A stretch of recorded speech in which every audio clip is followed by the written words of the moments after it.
Palavra do Senhor, João 4, a partir do versículo 1, nós lemos assim. Quando, pois, o Senhor veio a saber que os fariseus tinham ouvido dizer que ele, Jesus, fazia e batizava mais discípulos que João, se bem que Jesus mesmo não batizava, e sim os seus discípulos, deixou a Judéia, retirando-se outra vez para a Galiléia.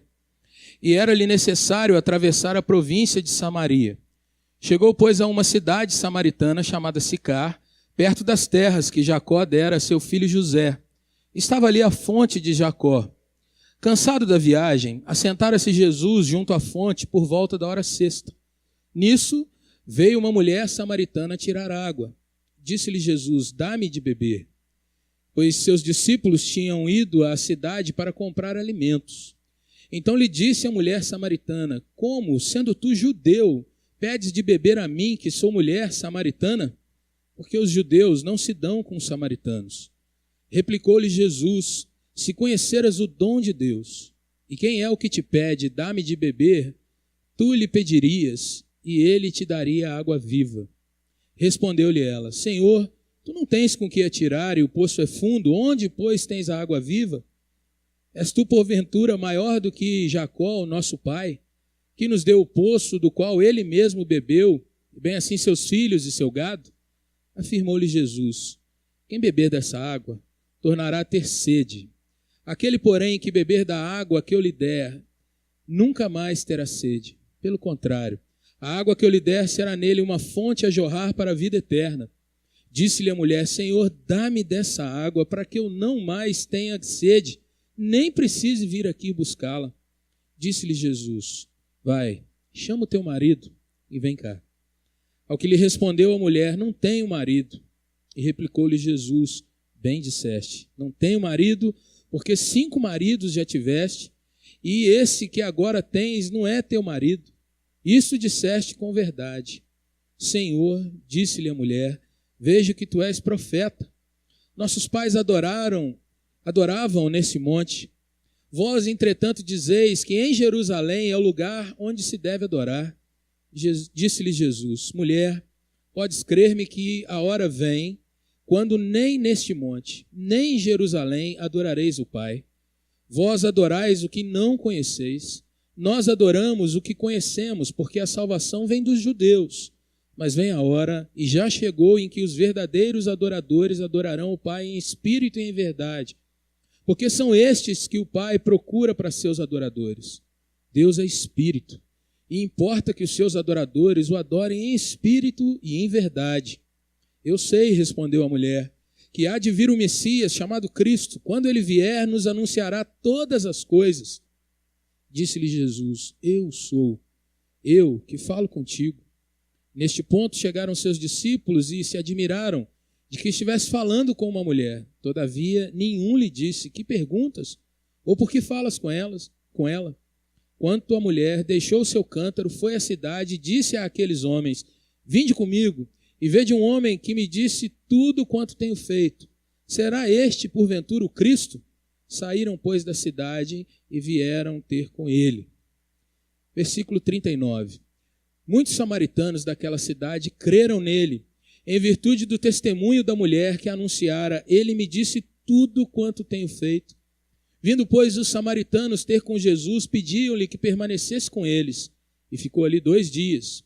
Muitos outros creram nele por causa da sua palavra, e diziam à mulher, já agora não é pelo que disseste que nós cremos, mas porque nós mesmos temos ouvido e sabemos que este é verdadeiramente o Salvador do mundo.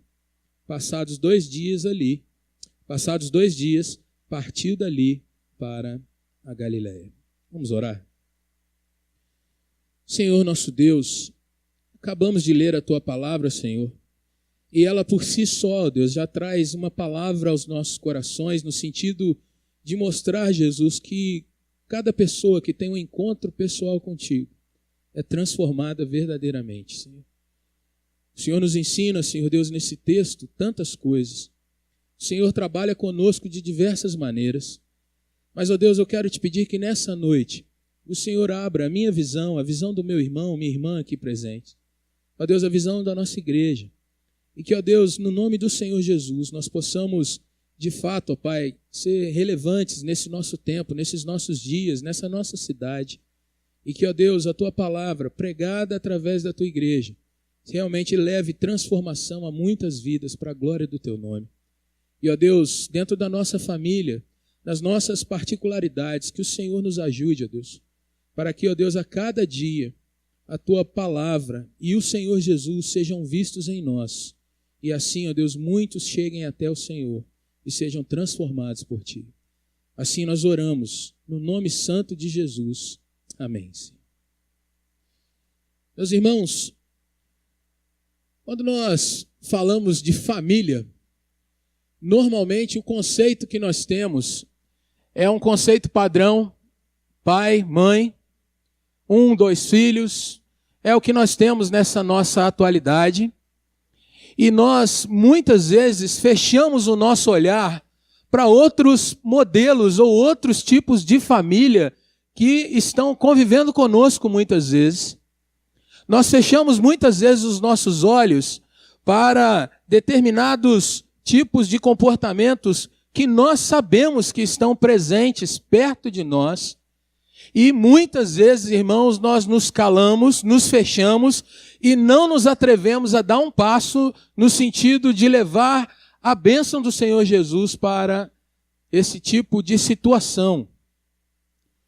Quando nós falamos de família nos nossos dias, irmãos, o que dizer, por exemplo, de famílias de pessoas que já foram casadas e hoje estão num outro casamento, o segundo, o terceiro, como essa mulher do texto. 5 foram os casamentos e o 6º ainda não era um casamento, mas já era uma outra pessoa. Quando nós olhamos para as famílias dos nossos dias, irmãos, o que dizer se entrasse hoje aqui no nosso templo um casal homoafetivo? Como nós reagiríamos a isso? Como nós interpretaríamos e colocaríamos a situação do Evangelho? Irmãos, se nós olhamos para os nossos dias, como nós tratamos famílias de pessoas que não são casadas, que vivem juntos, mas não têm um relacionamento oficializado. Como nós olhamos, irmãos, para pessoas que não se casaram, estão hoje vivendo solteiros e se sentem assim de forma tranquila para caminharem nas suas vidas. Como nós olhamos, irmãos, para viúvos, para viúvas, como a nossa situação diante do Senhor como igreja, como nós encaramos e trabalhamos esse tipo de situação. Quero trazer para você que, normalmente, quando a gente tem um padrão institucionalizado, que nós enxergamos que aquilo ali deve ser sempre o foco, ou o lugar, ou o meio aonde a gente está atuando, a gente tem uma certa tranquilidade. Não estou aqui, irmãos, para recriminar, mas o fato é que muitas vezes, quando nós pensamos em família nos nossos dias, nós ou nos agarramos a esse modelo mais fechado, tradicional, um modelo que a gente sabe que é bom, que é vitorioso, que é o desejo do Senhor para nós, mas a gente muitas vezes, irmãos, não dá um passo além de entender que Deus quer que nós sejamos bênção e levemos a sua palavra a indistintamente todos os tipos e todos os lugares onde há pessoas. Nessa noite nós vamos olhar como Jesus agiu perante essa mulher samaritana. Como eu falei no início, o texto é riquíssimo e ele pode ser trabalhado, irmãos, em diversas situações. Mas eu quero trabalhar de uma forma bem direta com você, olhando como Jesus trataria as famílias de hoje, as famílias chamadas modernas. Quero contar uma história que isso me marca há muitos anos. Há pelos anos de 2003, 2004, eu ouvi de um pastor famoso um caso que aconteceu na igreja dele. Eles, pregando o evangelho, chegaram até um casal homoafetivo, e desse casal, que começou a ir à igreja, convidado, começou a participar do culto, um deles se converteu, o outro não.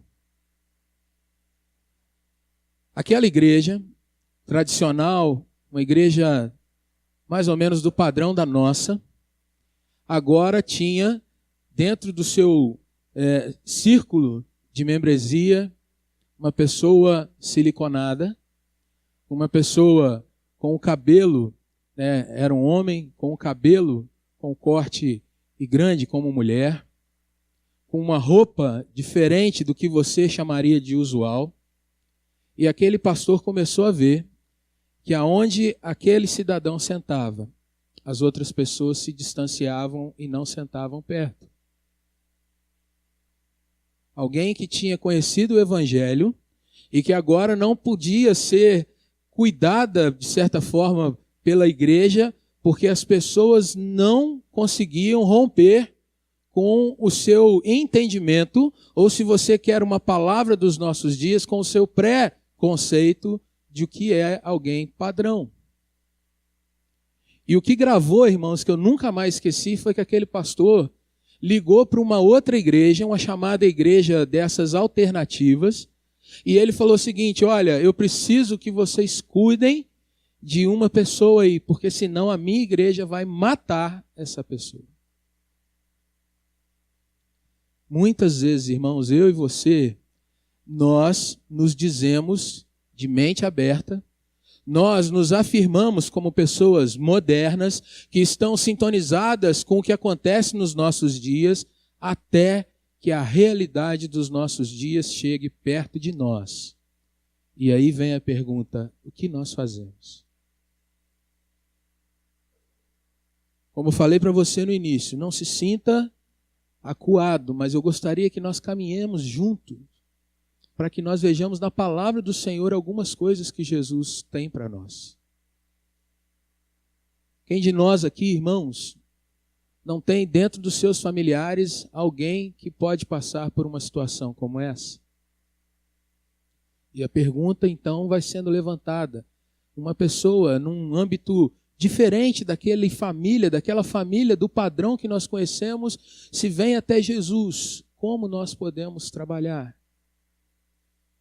Mais ainda, irmãos, nesses nossos dias, como nós podemos levar a palavra do Senhor a essa sociedade que, de fato, tem se acostumado agora a não ter mais apenas aquele modelo de família que se julga tradicional. Mais ainda, uma sociedade que diz que a religião é preconceituosa, que a religião cristã é aquela que afasta as pessoas do bem, que a religião cristã não oferece um tipo de aporte, de cuidado, de acalento para essas pessoas. A palavra daquele pastor nunca mais saiu da minha cabeça. Porque ao final desse momento ele disse assim: se a igreja não se preparar para os dias dela, ela não só vai ficar distante, como ela deixará de ser aquela que faz diferença na sociedade. Irmãos, Jesus está saindo de Jerusalém e ele vai então para a sua terra. Versículo 3 diz que ele vai para Galiléia. E havia muitas estradas entre ele sair de onde estava e chegar até a sua aldeia, chegar até a sua cidade. Mas Jesus, por um sentido que a gente entende ser de fato plano de Deus, o versículo 4 diz: era necessário para ele atravessar a província de Samaria. Samaria, irmãos, era um lugar onde viviam judeus mestiços com assírios.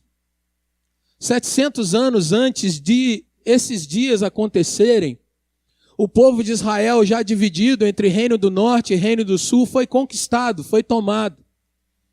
E muitos dos judeus se casaram, se misturaram com os cidadãos assírios. E não só se casaram, se misturaram, como adquiriram os hábitos religiosos dos assírios misturados com a religião judaica.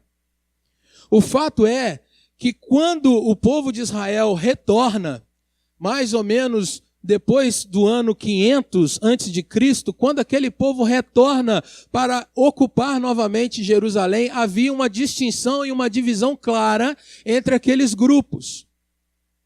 E o fato, então, é que o judeu não tinha o samaritano, que foi dado o nome para aquele grupo, o judeu não tinha o samaritano como alguém à sua altura.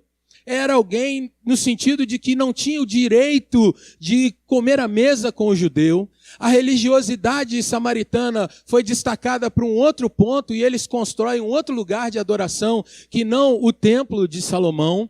E os samaritanos, então, irmãos, eles tinham comércio com os judeus, era um grupo que estavam constantemente se encontrando, tinha suas proximidades, mas o judeu sempre olhava o samaritano de cima e não tinha necessidade nem vontade de ter contato com aquele grupo.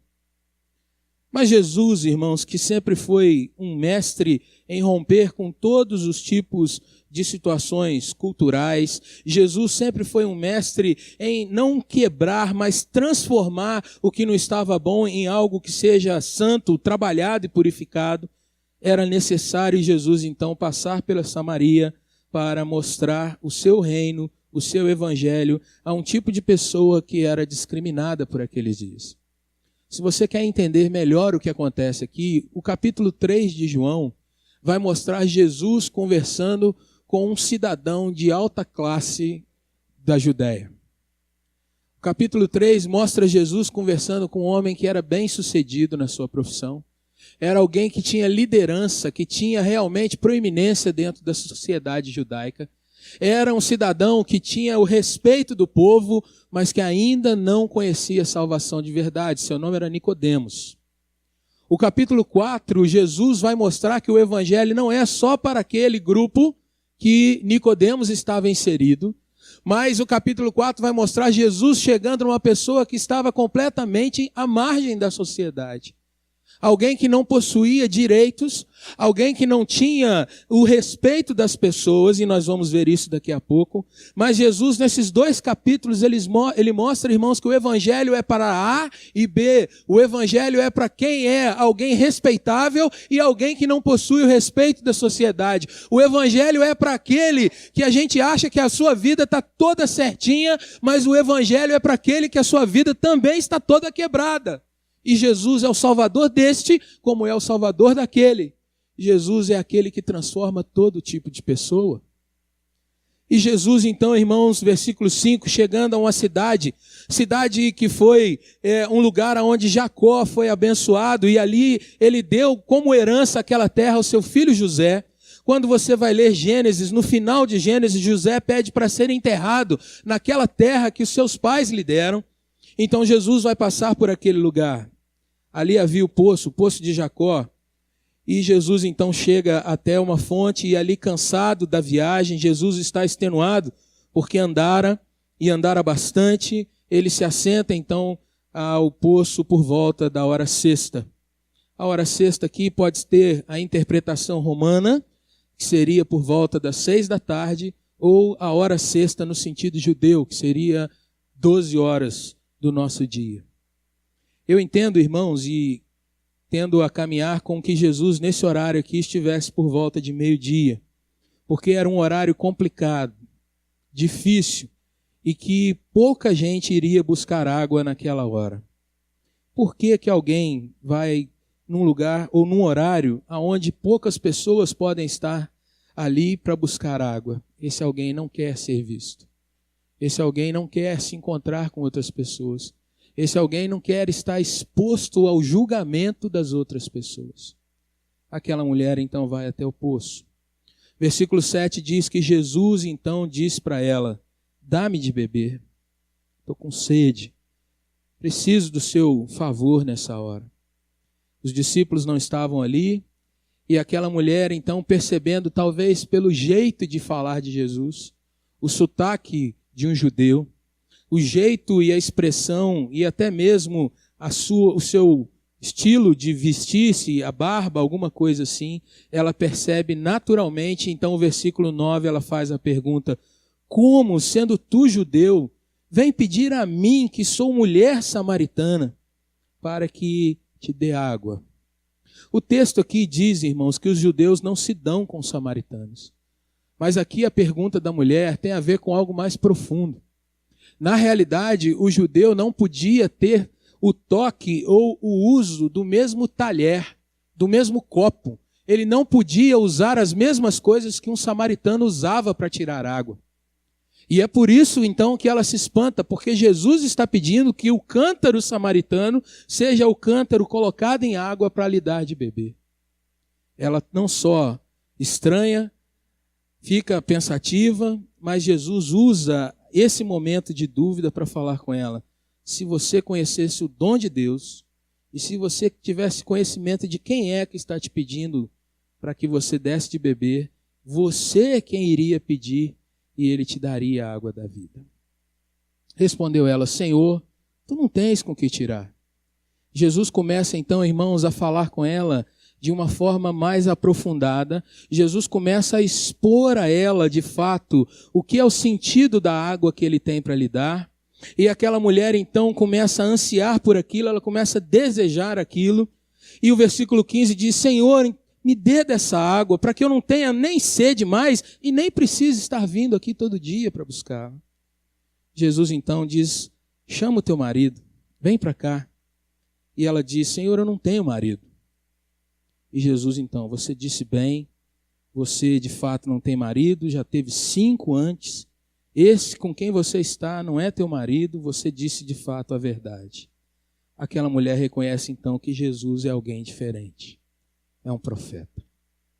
Meus irmãos, se nós, que entendemos o que tem acontecido aqui nesse texto, pudéssemos trazer para nós alguns passos, alguns movimentos, alguns procedimentos, o que Jesus faz nessa hora e que eu e você podemos aprender, irmãos, a como lidar com as situações que para nós parecem tão difíceis nesses nossos dias. E o primeiro ponto que eu quero trabalhar com você está aí no versículo de número 7. É uma questão, irmãos, de nós nos aproximarmos. De nós não guardarmos distância, mas nós rompermos com aquilo que a gente acha que é impeditivo. A aproximação, irmãos, é algo que nós devemos buscar a cada dia. Seja com alguém, irmãos, que está numa situação completamente diferente ou distante daquilo que a gente acha que é o padrão, do que a gente acha que é o bonito, do que a gente acha que é o certo. Mas nada, absolutamente nada, irmãos, deveria ter a força de nos manter à distância um do outro, de nos manter à distância da nossa sociedade, de nos manter, irmãos, numa posição que às vezes a gente diz assim, aqui eu estou pelo menos numa margem de segurança. Muitas vezes, irmãos, nós agimos de uma forma que mostra, irmãos, que nós temos um receio, nós temos um medo, nós temos, irmãos, uma reserva em vivenciar o amor do Senhor.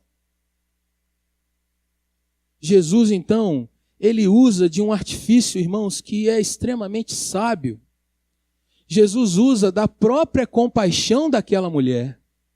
Jesus se mostra naquela hora naturalmente sedento, Jesus se mostra realmente precisando da ajuda e ele, irmãos, rompe com todos os protocolos do seu grupo, Jesus rompe com a tradição da sua cultura, Jesus rompe com a regra da sociedade, Jesus diz àquela mulher, olha, me dá de beber, me ajude. O que eu quero trazer para mim e para você, irmãos, é que nós, nessa sociedade, precisamos ter em mente que nós dependemos uns dos outros. E que a condição do próximo não deveria ser impeditivo para que eu estivesse de fato com ele. Que eu pudesse almoçar com uma pessoa, que eu pudesse, de repente, trocar informações culturais, colocar as informações do jornal ou do dia a dia, para estar com aquelas pessoas. Não há nada que deveria nos impedir, porque de fato o Senhor realizou uma obra nas nossas vidas. Jesus faz, irmãos, o que era antinatural se tornar natural. Um homem judeu não poderia conversar com uma mulher, não só samaritana, mas de nenhuma outra nação se ela estivesse sozinha, e ele sozinho. Porque se ele fosse visto, seria levado para as autoridades religiosas. Mas Jesus não se importa com isso. Jesus não se importa com o fato de seus discípulos não estarem ali, de repente poderem chegar e ver aquela cena, e isso acontece depois. Jesus não leva isso em conta, irmãos, e ele se coloca de fato como alguém que, usado pela sua necessidade para pregar, para falar, para levar realmente salvação àquela vida, Jesus não apenas se coloca disposto a ser bênção naquela vida, como Jesus de fato tem uma percepção psicológica. E aí essa percepção para os nossos dias, ela é simples. Eu posso pedir um favor a alguém, mas eu posso fazer um favor para alguém. Eu posso cumprimentar a pessoa com um carinho que eu gostaria que houvesse para comigo. Eu posso, irmãos, colocar num culto de família alguém que tem uma família tradicional e alguém que nunca se casou, porque, de fato, isso não é o determinante. O que é determinante é o que vai acontecer naquele coração. A primeira questão, então, irmãos, envolve isso, aproximação. Nós, muitas vezes, irmãos, dizemos para nós mesmos, não, eu encaro bem qualquer tipo de situação, mas aí eu gostaria que você pensasse se isso de fato é uma realidade. Gostaria que você pensasse se, por exemplo, quando nós estamos numa situação limite de alguém que a gente sabe que está vindo de uma situação de risco, por exemplo, nós deixaríamos os nossos jovens acampados ali e com toda tranquilidade, no sentido de confiar que ali vai haver salvação. Mas Jesus vai além disso, irmãos. Ele não só se aproxima, ele não só percebe a questão de que aquela mulher estava chegando e poderia, de fato, ajudá-lo a matar a sua sede, mas Jesus demonstra, num segundo passo, aí no versículo de número 10, um interesse pela pessoa. Aproximar-se, estar junto, viver, conversar, mas também demonstrar interesse pelos outros. Versículo 10, a gente vê que Jesus percebe a curiosidade daquela mulher. Como, sendo você judeu, vem falar comigo que sou samaritana? Me explica o porquê desse comportamento tão incomum. E Jesus, então, irmãos, pega a curiosidade daquela mulher e você vai lendo aí, se você conhecesse, se você soubesse com quem você está falando, se você conhecesse o dom, que é o amor de Deus, você não viria mais me servir, mas você ia pedir para que eu te servisse te dando água viva. Irmãos, Jesus usa o espanto daquela pessoa. Jesus vê que ela se pergunta, como você está me tratando bem, sendo que o normal seria você nem usar as vasilhas que eu uso. Como você está me tratando dessa forma, rompendo com essa tradição? A gente não pode nem mesmo usar os mesmos copos e você vem pedir que eu coloque o meu cântaro para te dar água. Meus irmãos, o que nós podemos estabelecer de sábio, de interesse, que leve as pessoas para olharem, talvez para nós num primeiro momento, mas de fato olharem para Jesus no seu momento de vida? Alguém, irmãos, que está vivendo uma paixão ou uma situação de família que você tem plena convicção de que aquilo não agrada a Deus. Mas como tirar dessa situação para que a pessoa possa olhar para Cristo Jesus e pensar que há algo diferente acontecendo? Será, irmãos, que eu e você temos nos colocado no sentido de conhecer o nosso Senhor a tal ponto que a gente tenha sabedoria e interesse para falar de Jesus para as pessoas? Como falar, irmãos, que Jesus, por exemplo, é o mestre dos mestres desses nossos dias, em que as pessoas tanto amam a ciência? Como falar para as pessoas que Jesus é o Todo-Poderoso, é aquele que governa todos os problemas, inclusive de saúde. E nós sabemos, irmãos, que muitas pessoas têm estado em grupos de risco e eles muitas vezes são hostilizados, mas nós podemos levar para eles que Jesus é aquele que pode trabalhar a sua saúde, o seu corpo, a sua mente. Como nós podemos, irmãos, falar de Jesus nesses nossos dias como aquele que é o amigo mais chegado para alguém que luta e pensa que talvez arrumando um casamento, venha o que vier, vai ser melhor do que eu ficar desse jeito? E veja que muitas vezes dentro das igrejas, irmãos, nós empurramos as pessoas para se casarem. Está errado, pastor? Meu irmão, se a gente não colocar Deus como centro do casamento, o negócio fica feio. E às vezes, irmãos, nós erramos porque não avisamos, irmãos, dizendo o seguinte: olha, esse casamento pode ser um perigo para a sua vida.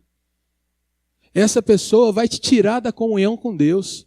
Você vai se casar, vai ter uma aliança no seu dedo, vai ser uma bênção, mas vocês vão estar distantes do Senhor. Porque você está casando com alguém que vai te buscar para ser dele ou dela, e não de Jesus. E eu quero te chamar a atenção, irmãos. Veja nos nossos dias como dentro da igreja, muitas vezes nós ouvimos palavras de pessoas que estão já divorciadas, e aí vai mais uma, né? O pastor, ele só fica sabendo depois que já foi mesmo, o negócio já afundou de vez, já foi pro brejo. Ah, pastor, me divorciei. Mas no começo, na hora que começa o problema, ninguém procura ajuda. E aí vai um desapontamento que a gente tem às vezes, irmãos, que quando nós temos algumas crises, nós nos escondemos. E aí, na hora que a casa cai, muitos se levantam e dizem: a igreja não me apoiou.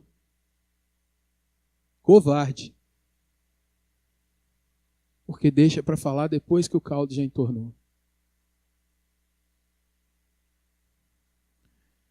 Irmãos, às vezes a gente precisa entender que é melhor ficar solteiro do que amarrar a nossa vida a alguém que vai ser um estrago nela. Mas nós julgamos que se a pessoa não encontrou casamento, ela é um derrotado. Muitas vezes nós julgamos: não, você não pode ficar nessa vida, vai ficar para tio, para tia, tiozão. Mas veja, meus irmãos, que a igreja não é o lugar dessas palavras. A igreja é o lugar de dizer: olha, meu irmão, se Jesus te chamou para ser realmente alguém que vai viver como um celibatário, louvado seja o Senhor, e você vai ter a nossa família como sua família. E a gente vai comer junto, a gente vai cear junto. E o culto de família é para o solteiro e para o casado. Para aquele que de repente passou por um desquite e está amargurado, quebrado. Mas eu quero te chamar a sua atenção, irmão. Muitas vezes as pessoas se escondem porque sentem que não vão ter o apoio, o amor, o abraço da igreja. Pelo contrário, vão ter o julgamento, vão ter a distância. O jovem que quer estudar, quer se santificar, ele quer levar a sua vida para depois pensar nesse negócio, muitas vezes ele é cobrado: ih, não sei não, hein, você não está namorando, sei lá, você é meio esquisito. E às vezes, irmãos, empurrado, as pessoas vão buscando certas situações, que eles vão colher muitos frutos amargos depois. Jesus, ao contrário, mostra para aquela mulher um interesse, se você conhecesse quem está falando contigo. Irmãos, às vezes nós observamos que em determinados momentos na vida, a gente tem uma facilidade para pregar o evangelho, porque as pessoas demonstram sua vulnerabilidade. Uma das coisas que eu vejo, um dos lugares que é mais fácil pregar, é dentro de um velório. Porque ali, todo mundo vê realmente o fim da nossa vida. E é interessante, a palavra do Senhor fala isso.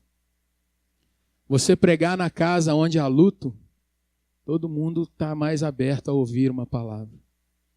E o texto bíblico diz: é melhor pregar onde há luto do que na casa onde há festa. Porque onde há festa ninguém quer saber de nada, o negócio é tocar o tumulto. Nos nossos dias, irmãos, nós muitas vezes estamos vivendo em festa e festa e festa. E não estamos olhando para as pessoas que às vezes vivem num velório contínuo na sua estarada. Jesus demonstra interesse, irmãos. Ele vai de encontro à curiosidade daquela pessoa. Nos nossos dias, irmãos, como nós podemos demonstrar interesse? É dizendo para as pessoas que elas têm um valor na sua vida. Um valor muito grande, como pessoas, como seres criados à imagem de Deus Todo-Poderoso. Se vão ser salvas ou não é outra questão. Mas ali, aonde você vê alguém marginalizado, há alguém que Deus ama e quer chegar perto. A terceira estratégia, ou o terceiro passo, o terceiro movimento que Jesus faz, irmãos, é de fato começar a chegar no coração daquela mulher. O versículo 14 mostra que ela havia não só cativado no seu coração, mas ela constantemente desejava descanso. Ela vivia cansada e insatisfeita, ela queria de fato ser saciada na sua busca. Não é só a questão do trabalho dia a dia buscando água, mas ela ali, irmãos, fazia aquilo dentro de todo um arcabouço que era complicado. Não podia se misturar ou não se via digna assim. A palavra do Senhor, meus irmãos, mostra que dentro da cultura judaica havia a autorização para o divórcio quando a pessoa cometia adultério. Então, o homem tinha esse direito, né? E aí você vai ter que olhar para uma sociedade de fato patriarcal. Pense que essa mulher, se já havia passado por 5 casamentos, pode ser que tenha ficado viúva, mas pode ser também que tenha ficado abandonada. O fato é, irmãos, que 5 vezes ela aposta a sua vida em dizer que vai se casar de novo porque ela quer ter alguém que a proteja, quer ter alguém que a ampare, quer ter alguém que a cuide, quer ter alguém que a ame, quer ter alguém que de fato dê a ela um sentido de poder repousar o seu ombro e se sentir cuidada por alguém. E Jesus vai falando da questão da água, mostrando que do seu interior iam fluir rios de água viva. Jesus faz esse comparativo, irmãos, entre o que aquela mulher vivia no seu cotidiano, o seu cansaço em lidar com aquela função e o que ela podia obter caso ela encontrasse a água da vida. E é interessante que ainda que ela estivesse entendendo de uma forma limitada, porque as respostas vão mostrando que ela queria aquele problema sendo resolvido, ou aquela água, Jesus não abaixa o padrão, Jesus continua falando para a sua alma, Jesus continua expondo que ela iria conhecer uma água que iria jorrar dela. E aí, irmãos, o que a gente vai entendendo é que ela vai buscando descanso, ela vai, mesmo sem entender que aquilo era para a sua alma, ela vai começando a ter uma percepção que Jesus estava falando de alguma coisa além do que ela entendia. E aí eu vejo, irmãos, que Jesus consegue chegar lá no coração dela. E ela desejando, Senhor, me dá essa água. Eu preciso ter isso que o Senhor está oferecendo. Eu preciso chegar nesse ponto. Meus irmãos, trazendo para os nossos momentos, para os nossos dias, nós encontramos com pessoas todos os dias, irmãos, que carregam os mais diferentes tipos de históricos. Gente que foi maltratado pelos pais na sua infância, foi abandonado ou foi perdido. Gente que foi humilhado por um tio, por um outro parente. Nós encontramos pessoas, irmãos, que têm o histórico de às vezes nunca ter tido uma família. E aí fica sonhando o desejo de ter alguém em quem ela encontre realmente conforto, encontre um cuidado. E eu vejo que essa senhora, irmãos, não é diferente disso. Nós encontramos pessoas, irmãos, que foram rejeitadas porque se sentiram feios na sua adolescência, na sua juventude. E porque se sentem rejeitados, às vezes encontram o abraço de alguém do mesmo sexo e diz, agora eu tenho alguém que cuide de mim. Agora eu tenho alguém que não vai me julgar pelo meu aspecto físico. Agora eu tenho alguém que não vai me machucar mais. Porque esse outro alguém talvez seja tão sofredor quanto eu. Esse outro alguém talvez tenha passado pelas mesmas dores que eu.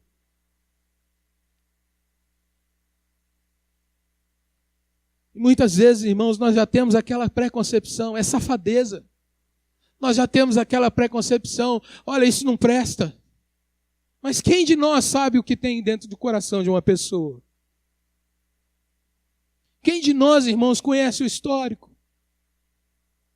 E quando Jesus fala ao coração daquela dona, ela começa a perceber que ali tinha alguém conversando com ela, que não estava pedindo água apenas para tratá-la como uma serviçal. Não tinha alguém que talvez dissesse para ela, como um dos seus maridos, vai buscar água, mulher, faz alguma coisa. Ela estava encontrando com alguém, diferentemente do que às vezes a gente vê nos nossos dias, irmãos, em que homens, por serem mais fortes fisicamente, humilham suas esposas, tratam-na como alguém que está ali para lhes fazer feliz. Quantas vezes, irmãos, nós ouvimos pessoas que rompem os seus casamentos dizendo: ela não me fazia feliz.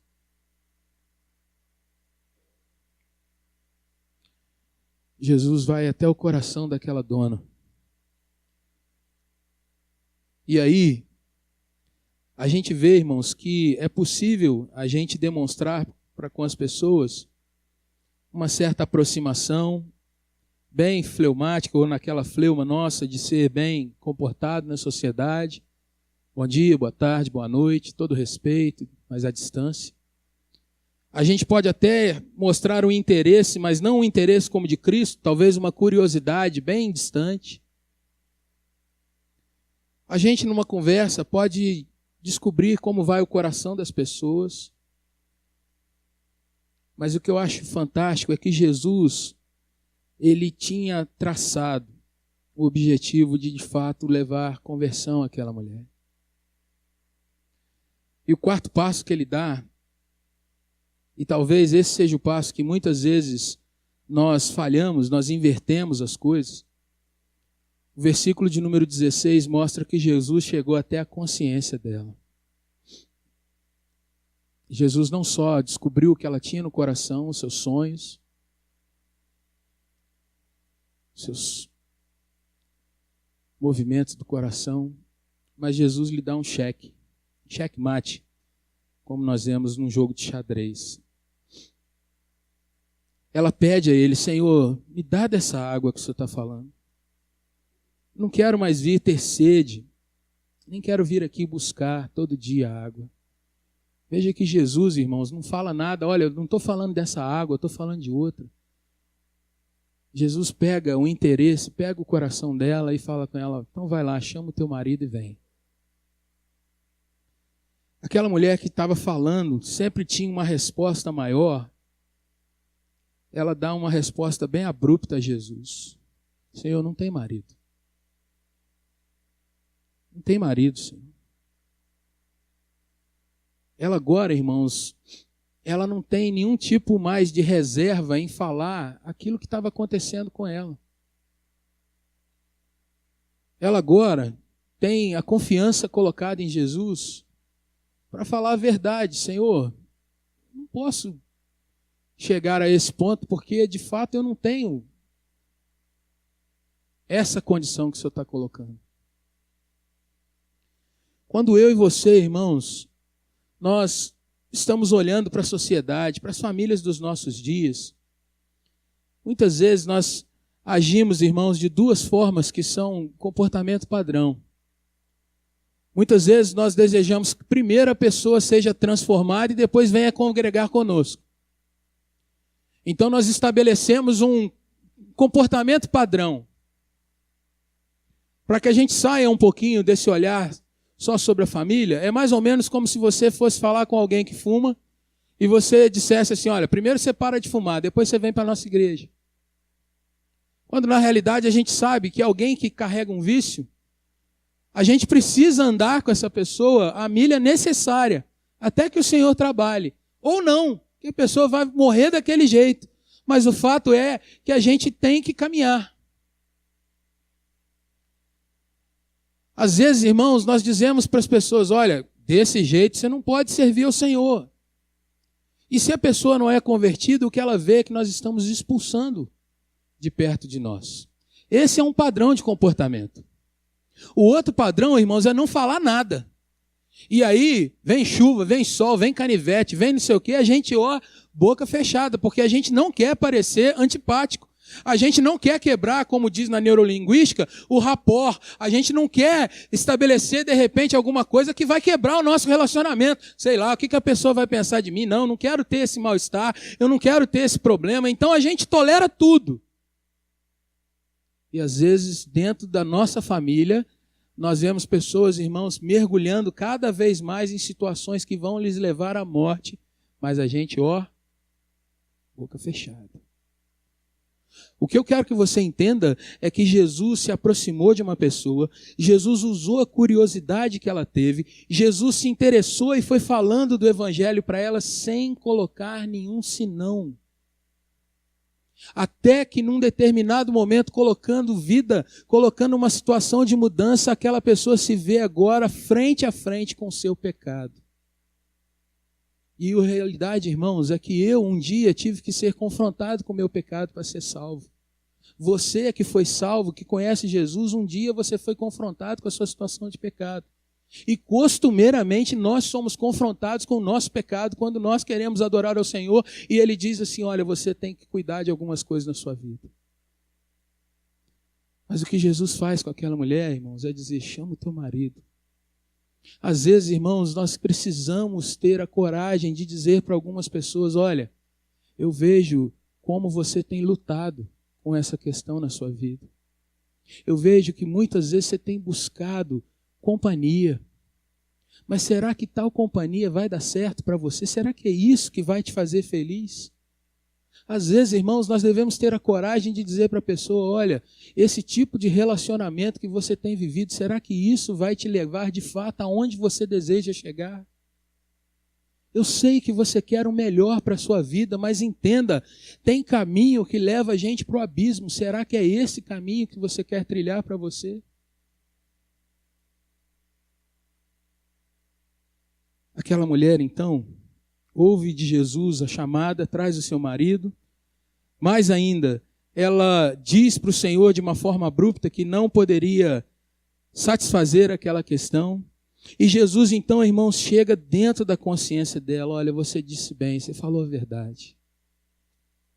Você falou a verdade. E veja, irmãos, dentro de uma cultura judaica, a situação de ter passado por divórcios, de ter passado talvez pela viuvez e casar de novo, eu não sei o que acontece na história dessa mulher. Mas o fato é que dentro do grupo samaritano a coisa era mais complicada no sentido de que eles não viviam o judaísmo como nós pensamos. A coisa era mais complicada. E o que eu quero trazer, irmãos, é que às vezes nós encontramos com pessoas que já passaram por diversos relacionamentos, já se machucaram, já caíram, já tropeçaram, já viveram um com o outro e uma com outra, já voltaram e não conseguiram satisfação, mas o fato é que a gente precisa chegar nesse coração e até essa consciência e dizer para essa pessoa num determinado momento, olha, o que você está buscando não está nisso aí.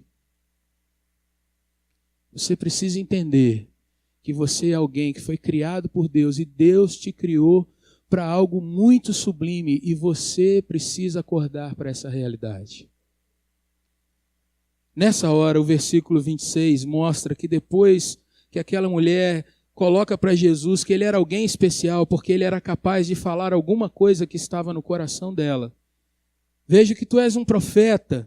Veja que o Senhor, de fato, é alguém que conhece mais coisas do que eu pensava. Um dia há de vir o Messias, aquele que nós chamamos de Cristo. Quando ele vier, ele vai anunciar todas as coisas para o nosso coração.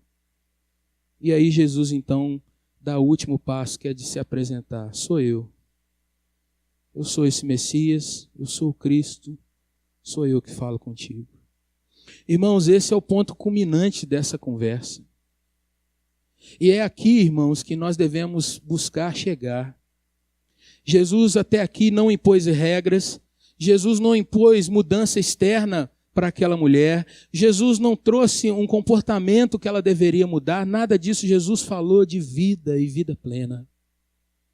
E o que eu quero trazer, irmãos, é que às vezes, nas famílias modernas, que são compostas de todo tipo de formação que você puder imaginar, o que há no âmago daquela questão, são pessoas que estão buscando sua felicidade, são pessoas que estão buscando o amor, são pessoas que estão buscando ser cuidadas, serem abraçadas, olhar para o futuro com uma perspectiva de esperança. Mas aí é que vem a questão, irmãos, quando nós buscamos em nós mesmos, nós estamos fadados a fracassar. O que nós precisamos ter no nosso coração a cada dia e levar para as demais pessoas a cada dia é que em Jesus elas vão ter satisfeitos todos os seus desejos. E mais ainda, irmãos, Jesus é aquele pai que as pessoas não têm e desejam ter. Jesus é aquela mãe que as pessoas desejam ter e não têm. Jesus é o amigo que as pessoas desejam ter e muitas vezes estão fracassando nas suas amizades. Jesus, irmãos, é o companheiro que pode satisfazer toda a dor, todo o medo, todo o fracasso. Jesus é aquele que quando entra na vida da pessoa, nada mais é o jeito que era. E é o que acontece com aquela senhora. Meus irmãos, nesses nossos dias, nós oferecemos receitas para todo tipo de coisa, mas o âmago da questão, que é falar de salvação, falar de Cristo como Senhor, muitas vezes nós não chegamos lá. E aí vem, irmãos, uma questão que eu e você precisamos estar muito atentos. Quando eu falo para um jovem, e ele está tenso, sobre a questão de como será o seu casamento, no que ele está se preparando. O que esse menino precisa ter, o que essa moça precisa ter, é a confiança que Jesus é o companheiro que ele precisa ter em todos os momentos. E a partir dali, Jesus não só vai encaminhar as coisas, como se for da sua vontade, vai trazer um companheiro que vai ser bênção na sua vida, não durante alguns anos, mas até o final dos seus dias. O que eu preciso, irmãos, para uma pessoa que já passou por um casamento, quebrou aquilo ali, a sua vida está despedaçada, o que eu preciso levar para essa pessoa é que se ela se encontrar com Cristo, ela pode vir a casar de novo ou não, isso é uma outra questão, mas se ela se encontrar com o Senhor, ela vai ter alguém que vai cuidar de si todos os dias nas suas dores. O que eu preciso levar para um pai, para uma mãe que está com seu relacionamento quebrado, irmãos, é que Jesus entrando na sua família, os pecados vão sendo confessados e o Senhor é poderoso para reiniciar a relação. O que a igreja do Senhor precisa ter nesses nossos dias, irmãos, é de fato não virar-se contra o que nós observamos nos nossos dias, mas ela tem que se preparar e conhecer mais de Jesus e avançar demonstrando amor, demonstrando, irmãos, respeito, demonstrando, irmãos, que há solução, demonstrando que as pessoas vão encontrar em Jesus aquilo que elas buscam lá no fundo da sua alma. Quero encerrar essa palavra dizendo para você o seguinte: Jesus lidou com uma pessoa marginalizada e ele não a fez marginal. Eu e você, irmãos, precisamos lidar com a sociedade desses nossos tempos e demonstrar, irmãos, que se nós temos Cristo Jesus, nós podemos ser fortalecidos e capacitados para entrar nesse mundo e fazer diferença no meio dele. E eu queria te convidar, irmão, irmã, a você olhar para a família na qual você está inserido. Talvez no seu parentesco há pessoas ali que já estão vivendo à margem da sociedade. Mas se você é o crente ali na sua casa, ame, se interesse, se capacite para falar àquele coração, ore por ele ou por ela. Traga-o à igreja. Ainda que a igreja às vezes olhe ou pense alguma coisa diferente, não desanime de pregar o evangelho para aquele ou para aquela que está lá perto de você. Eu quero dizer para você, irmão, irmã, que está vendo casamentos perto de você que estão sendo destruídos, ore com afinco por eles e creia na palavra do Senhor Jesus que Ele é poderoso para mudar isso. Quero dizer para você, irmão, jovem, moça, que às vezes tem se sentido empurrado, não, você precisa arrumar logo alguém, você não tem que cair nessa conversa. Você não tem que ouvir essas coisas, porque no tempo certo Deus vai trazer. Ame os seus pais, obedeça os seus pais, seja alguém responsável dentro do seu lar e saiba que dia a dia Deus vai preparar alguém para você de forma exponencial, abençoadora. Às vezes casais que não têm filhos, chega aquele irmão, né, na iniciativa ser simpático, e aí, quando é que vem? Não sei o quê, ó, fulano já tem 5, eu sei e tal. Meu irmão, em nome de Jesus, faz as coisas no tempo certo. Mas a última palavra, irmãos, é para mim e para você como igreja. Essa palavra hoje, amanhã ela pode estar esquecida. Mas eu gostaria de chamar a sua atenção, e aí, se você vai esquecer disso ou não, é contigo. Eu queria te dizer, irmãos, que nós precisamos romper com os preconceitos que nós temos dentro da casa do Senhor. Nós precisamos ser, irmãos, uma igreja que ora por uma cidade como Juiz de Fora.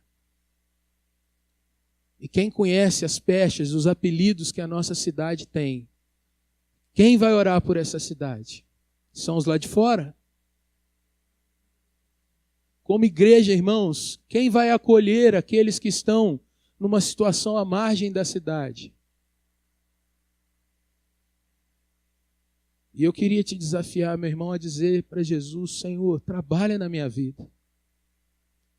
E eu quero me incluir nisso, irmãos, porque a gente tem tantas situações que a gente não pensa no outro que às vezes está perto da gente. A gente atropela, às vezes tentando acertar. E eu queria te convidar a baixar um pouco sua cabeça e a orar sobre o que você ouviu nessa hora.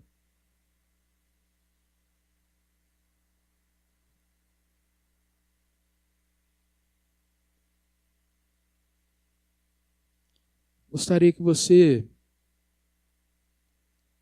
que vive, irmão, irmã, a situação de um casamento que está quebrado,